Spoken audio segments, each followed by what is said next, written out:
MP nakaseng VPP ubadang syudap syak Ktien uba Riti Syngkon haka jingkren jong halok sabha ula Dawa ban Kynthup yaga Ktien Khasi haka Khyrnit kaba Phra Jong Riti Synshar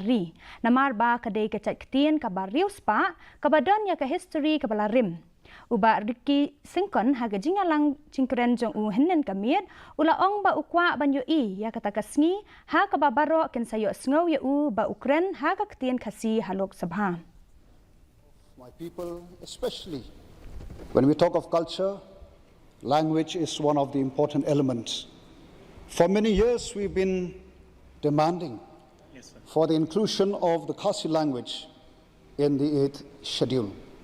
I hope with the support of members that one day, just like while I was sitting here, from day one, hearing our friends speaking their own language, how I wish that one day, very soon, that you will also get to hear the language that I speak, the Khasi language.